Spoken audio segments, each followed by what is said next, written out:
Amanda Arno, you're the first person I see. Can you hear me okay? All right, we're going to dive right in. I just hit record because we have one of my besties on tonight, and I'm going to hand it over to her right away because seriously, this girl blows my mind, the amount I've learned from her. We have Nikki Johnson on the call tonight. She is a 9-star diamond coach, which is amazing, first of all. She's only been doing this for like just over 2 years. Her background in social media is phenomenal. Like, I don't even know how she knows some of this stuff, but she does. So that's exactly what she's going to talk about tonight, because we're all out there wondering how to help more people, right? But if you're like me, you're not a social media expert. Not that, I mean, Nikki is like gung-ho about social media, but she knows her stuff. But I need help in that area, so I'm sure some of you do too. So that's why I asked her to chat about this and how do we get out there, how do we help more people, and when do we make that leap? So I'm going to hand it right over to Nikki, and we're going to go for it. Okay. Hey, everybody. Thank you so much for having me, Morgan. I'm excited. So I don't have a huge background in social media. I was a consultant for a little bit. And honestly, I kind of like faked my way through that job. So it was more about creating content every day and less about really knowing the ins and out of the social media industry. I kind of worked for a woman that knew all that, and I just kind of created content for her. So everything that I've learned since I've become a coach is just things that I have researched on my own. And it's really important that when you are looking to grow your network, that you are really putting in the time to learn. Just kind of like how you've learned this business, there are other ways to market. So you want to learn those ways, which we're going to talk about. So my number one first priority for everyone to do, sorry, my dog is making noise, is when you sign up and you have your Facebook profile, you really want to make that public. And I know that's scary for a lot of people because they think, oh my gosh, like there's weirdos out there, or what about my job or my kids? And the number one thing to remember is that this is your business storefront. So if you think about it, if you had a brick and mortar store and you had the windows drawn every day and the door shut, who's going to come into your store? Probably nobody, right? So if you have your Facebook public, then that's kind of like, hey, this is my store. And then you have to remember that this is your business now. So when you post, every single post that you do, you have to kind of think about, is this adding value to anyone's life? Is this something that people are interested in seeing? And also, you know that anything that you've posted in the past does not automatically go public. So if you were like me and you had like tons of photo albums of your kids, like, I mean, I used to have photo albums like every single month. Molly's first month, Molly's second month, Molly's third month, like every month of my kid's life. None of those are going to go public. And you can set all of your albums to go different privacy. You can create lists so that when you do post on Facebook, certain people can see that, or certain people don't see that. For example, my mom, when she was doing her corporate job, she had a list of people at her job that she didn't want seeing her post. So she would just type in the box, like her status, and then she can click on the list and say, I don't want these people to see it. So there's definitely ways around the privacy. And if you are in a kind of job where like you really, really can't go public, I would really encourage you to start with a Facebook like page, or even start a Facebook group that's private that you can start putting all of your potential customers into, and using that group as kind of like a way to post about. It's kind of like almost like a mini challenge group, but you're not just posting like every single day what you would post in your challenge group. It's more kind of geared towards your lifestyle. So the next thing I want you to do is go to some of the top coaches in this business and check out their Facebook pages. Look at their cover photos, look at their profile picture, and kind of see what they do as their business storefront. So you want to look at your Facebook, go back to your Facebook now and look at yours and say, does this look like a coach's website? If somebody came to my page, could they scroll down and see that would they know that I offer fitness and nutrition advice? Would they know that I'm a Beachbody coach? Now, you don't want to be like a billboard. You don't want to be splashing, like promos everywhere, but you want people to know that you have something to offer them, and that you have something of value so that they want to follow you or send you a friend request. So make sure you check out any of the top coaches in this company, like Melanie Mitro, Lindsay Matway, Brittany Leggett, Amy Silverman, and just see what you think of their Facebook pages. And then kind of, you don't want to copy anybody, obviously, but you kind of want to get an idea. And those are kind of a lot of different people, so that you can kind of go to, you don't want to go to everyone that's all the same. So different people, different genres. And then also on your Facebook page, you need to start making sure that you're posting at least 3 to 5 times a day consistently. And it doesn't have to be all about Beachbody, but the more that you're posting on Facebook, the more you're showing up on people's news feeds. And I don't know if you know this, but Facebook has this thing called affinity. So the more they don't show your Facebook page, your news, your update to everybody on Facebook that you're friends with, they only show it to people who you've been interacting with more. So that's why it's really, really important for you to start keeping track of people that you might want in your challenge group or want on your team, and start really interacting with them on Facebook. Start commenting on their pictures. That way you start popping up more in their newsfeed. So a lot of times, we post these public invites on Facebook and we wonder, well, I got crickets, or nobody responded to me. And that's because a lot of people might not be seeing that. So say, for example, you went to high school with somebody and you haven't talked to them in so long, but they did see your invite on Facebook and they thought, oh man, I haven't talked to Morgan in so long. I would really like to join that group, but I haven't talked to Morgan in so long. Like, that would be probably weird if I asked to be in her group. Well, if you've been interacting with her on Facebook, or you've previously invited her, then the next time you pop up in her newsfeed, she might be like, oh yeah, like I want to join Morgan's group. She just commented on my picture. Maybe she won't think it's as weird. So that's another reason why it's really important to be constantly going through your prospects and making sure you're interacting with them on Facebook, so that when you do go and have that public invite, it's showing up in their feed. Now, that's not to say that you have to ignore doing the personal invites, because I know you all wish that you didn't have to do those, but you do have to do those. Those are way more important than the public invites. And I like to use, I posted, I think it was last Sunday, like if you go to my Facebook page and you scroll through, I did this like really awesome post, like before Beachbody, after Beachbody, and had, kind of my income, and I had this long thing, and it got so much engagement. Oh my gosh, I had like so many comments and so many likes, and I told my team, I was like, guess how many applications in private messages I got? I got 1 application and 0 messages. So I was like, it's not all about the public Facebook. And I've been doing this for almost 2 years now, and it's not about the public Facebook posts. Those look pretty, but they don't always work. It's about the back end. So another way that I started growing my network in the beginning was I made sure that I was adding 3 to 5 new friends daily. You have to be careful with this, because if you add too many people and they click on like they don't know you, then Facebook might send you a warning, or they might put you in Facebook jail and you can't like post in your groups. You can't.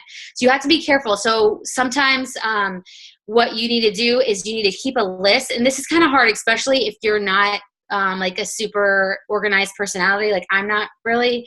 So this sometimes gets away from me, but it's really important to keep track. You can keep track of the people you friend request. And then after about 5 days or so, if they still haven't accepted your friend request, you can go back into that list, and then you can remove that friend request. So then it's kind of like you're not having all these friend requests that aren't being accepted. So if you keep track of that, and that's another way you can start funneling in them. So you friend request them, and then they accept. So then you like start commenting more on their pictures, or you send them a note. Like if there's somebody that is a friend of a friend, and you can go to the people you may know, you could send them a message. So you don't, hey, I saw, we were friends with so-and-so, and I hope you don't think this is weird, but I think we have a lot in common. Something like that. Just so if you think that would help them, maybe, because, it's so easy to get involved in Beachbody and be like, oh yeah, let's friend request everybody. But we have to remember, like, some people think that's weird when strangers friend request them. So we have to always keep that in the back of our minds. Like, some people might think that we're kind of weirdos. But if your profile is public and you friend request them, they can go look at your profile and scroll through and see if you're a weirdo. And then they'll see that you're not a weirdo. But if your profile is public or private, then they can't see all that stuff, right? So another trick that I learned is go to your spouse or your significant other, go to their Facebook friends list and start looking through their friends list and seeing if there's anybody that might be in your niche that you could friend request. So my husband, I didn't meet him until after we were out of college. So he has a lot of friends from high school and college that are moms. That's my niche. So I just went to his friends list one day and started friend requesting like all these girls that he went to school with. And so, and of course they're like, oh yeah, that's Ben's wife. I don't really know her, but I'll accept her. So I've had a couple of them who have never even talked to message me when they see my posts on Facebook and say, hey, I know you don't know me personally, but I went to high school with Ben. I see your group. I'm interested in it. And so that's another way to kind of grow your network and get some more new eyes on your Facebook page. Another way is to join groups. So think of things that you're interested in that has nothing to do with health and fitness. So, for example, one of Morgan and my good friend Sarah, she's really into rescuing dogs, especially I think they're like Australian Shepherds. So I'll see her like joining all these groups on Facebook for like rescue dogs or like Aussies. And so I'm like, that's such a great idea. So she's joining groups that have nothing to do with Beachbody, because of course what we have to offer is something that everybody wants, right? Everybody wants to get healthy. Everybody wants to feel good. And so this way, if you're joining groups and you're not joining yard sale groups and spamming people and saying, hey, join my challenge group, you're joining groups, you're adding value, you're creating friendships, relationships. And that way, when you go to friend request somebody from that group, it's not just random. Like they've seen you post in that group. Maybe you've offered some advice about dog training, for example, if that's your thing. Or if you're in a mom's group, those might have a few other coaches in them too. But you know, you're not saying like, hey, join my challenge group, because a lot of groups nowadays have rules against, you know, advertising for your challenge group. So it's just more adding value where you can. And then, oh, Katie is sharing her screen. I don't see anything, but Katie Gorski, I think you pressed a button and you're sharing the screen. Katie. Katie Gorski. I don't see your screen. I can keep going. Okay, I don't see a screen either, but okay. Yeah, feel free to keep going. Okay.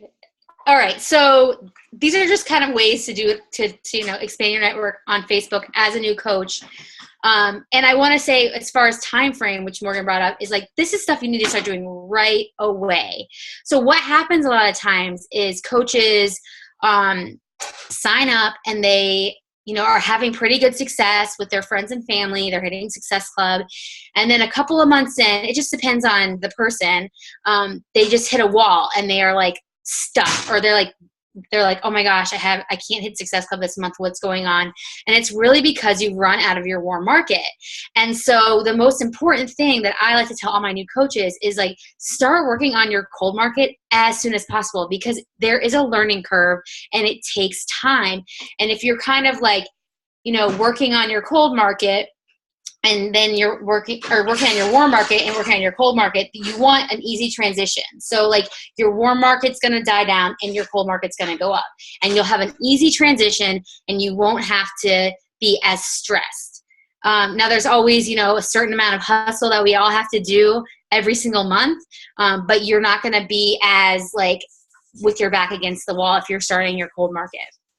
So if you're tracking too, if you're using the business activity tracker, there is a section on there about tracking your new friend requests, like adding people to your network. So maybe that's adding new people on Instagram, or adding new people on Pinterest, or meeting people in the grocery store. And that gets into another way of growing your network, is wear and share. If you don't have any Beachbody stuff, like, I highly recommend that you purchase a shirt or something that you can wear in public. Almost every time I wear something in public, somebody asks something. Even like my husband once, we went to look at sunglasses, and he was wearing a Shakeology sweatshirt, and they asked him about it, and he was like, she's talked to her. So, there's always the opportunity when you're out in public for a conversation to strike up about it.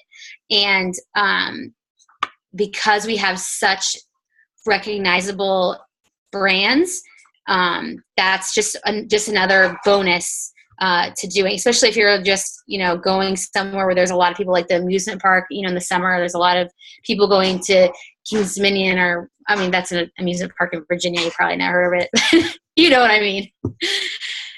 Another way to grow your network. So I'm like just throwing all these ways at you. So no excuses, guys.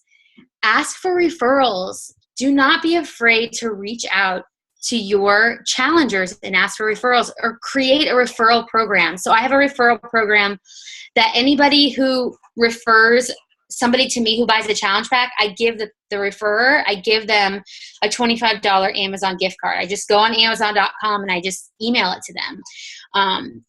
So sometimes what I'll do is I'll go back through my old challengers, and I look, I'm following them on Facebook. I'm seeing what's up. So I'll give you an example of one that I did. She's now a coach. I saw that she had gotten a jogging stroller for Christmas. She was in one of my first challenge groups I ever did. I invited her all the time to be a coach. It took her a year. She's a coach now on my team, but that's just never stop inviting.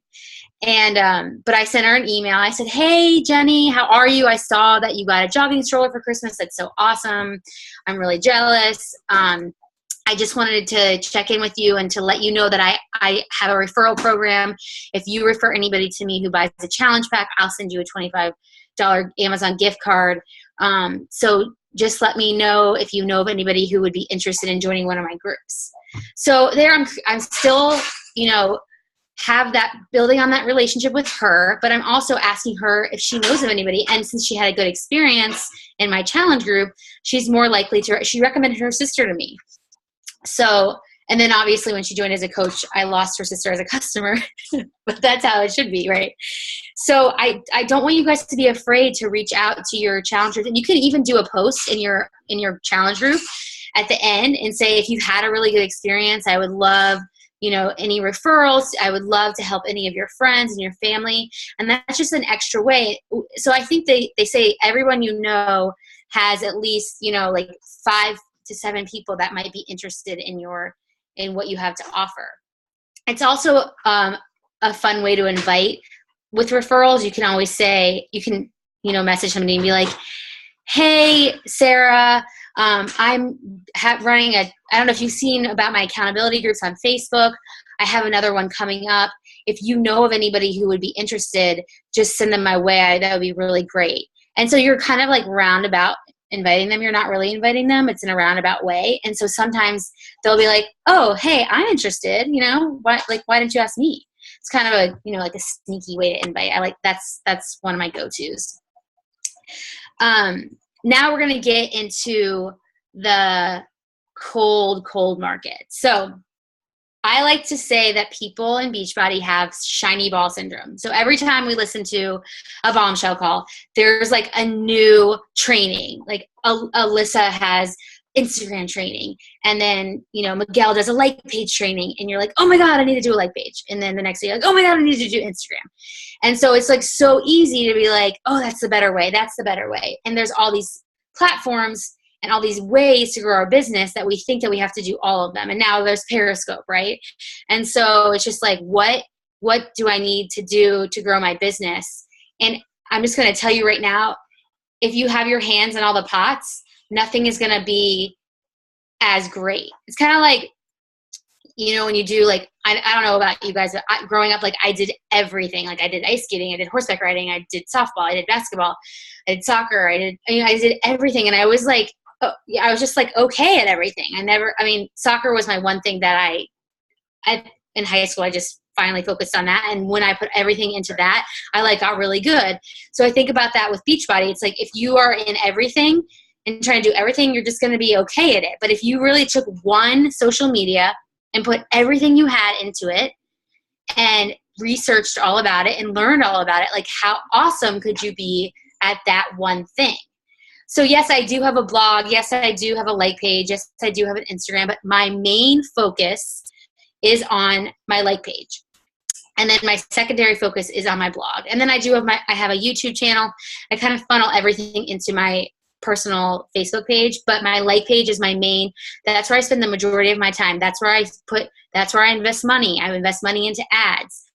And slowly over time, I've been able to put more money into that. And all of that money is a business expense. So it's going back into my business. And so if you run like a $20 ad, just make sure you keep track of that and you write it down for your taxes so that you can write it off. And as you slowly build and you gain more confidence and you earn more money, you can start putting more money back into your business and running more ads. And you can run ads on Facebook. You can run ads on Pinterest now. There's all kinds of places that you can invest your money into growing your network. And also, I found that the money that I put into Facebook always comes back to me. I always make up what I spend and then some. So it's scary at first to run ads, but you have to fail forward, right? You have to figure out what works for you. So a lot of people start a blog and then they realize how much work it is and they fall. They stop posting. I mean, this happens to me a lot. Like it's so hard to be consistent with the blog because it takes a lot of time. You have to have pictures and you have to have content. And so maybe that's not the best avenue for you, but instead of just being like, oh my God, I can't do this. Like find what you like, find what you think is going to be good. And I want you to stick with it for a little while because what happens so often is that people give up. They say it's not working, and then they give up, especially with like pages because it does take time to grow a like page. It takes being consistent and posting and seeing like it reached like 5 people and just keep posting and keep pushing and keep doing it.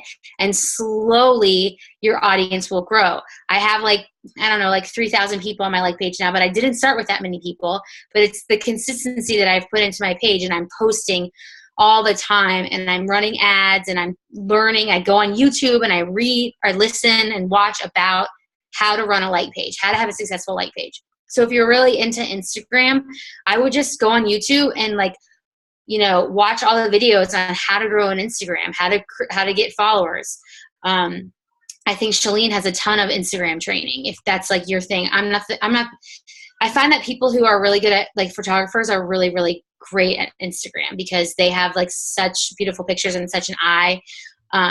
For me, Instagram, I've had it for so long, but I've gotten a couple of people through it just naturally, not trying to like grow my business that way, but I just post kind of my life. So some people see, that I do the fitness stuff. So they come to me sometimes, very rarely, I think like twice in my whole coaching journey. So I just really want you guys to find something that you like, that you can be consistent with and focus on that and not get distracted by all the other platforms. Because that's really ultimately what is going to work the best for you. And remember that you have to be consistent no matter what. You have to be consistent on your personal page. You have to be consistent on however you're growing your social media, just like you have to be in your business, just like you have to be with your workouts, and just like you have to be with your nutrition. Everything is consistent and the compound effect. And that's how you're going to be successful in your business. So that's all I have for you guys. If you guys have any questions, you can totally pick my brain. Whatever you want. Don't be afraid. Yeah, if anybody's got one, just unmute yourself.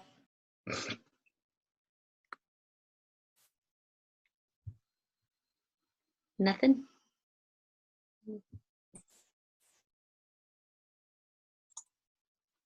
Everybody's thinking, what platform am I going to work off of? Trying to think.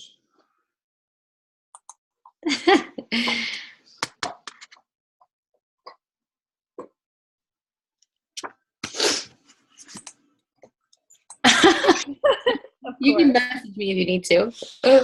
Yeah, definitely. If you think of something, just let me know and I can pass it on to Nikki. But That was unreal. I just took I typed out a whole page of notes. I'll share them with you guys. But that is probably I picked this topic because it's a topic that I sort of wish I personally dove into a lot sooner. Because by the time I ran out of my warm market, I was like, shoot, I don't have anybody. What do I do? How do I expand? How do I grow? But like Nikki said, if you get started right away and just gradually do it, it's not so overwhelming and it's pretty easy to make that transition. Yep. That's one of my first, I don't want to overwhelm people, but I'm like, you need to start thinking about it because it's going to happen before you realize. I'm pretty much almost all cold market now. Sometimes I'll get a random friend from high school that pops up, but mostly all cold market. Mind you, I did just have 2 ants after 2 years by the 21-day fix today. Woo! So my warm market isn't quite gone. There's some trickles. The family is usually the slowest. Yeah, that's true. That is true. Awesome. Well, we'll wrap up, Nikki. If anybody has questions, like I said, just post them in the team page and I'll get this recording in there. I'll upload it tonight too. But thank you so much, Nikki. Really appreciate it. And keep rocking it. Pretty soon we'll be celebrating you as a 10-star, I think. All right. Awesome, guys. Have a great night. Thank you.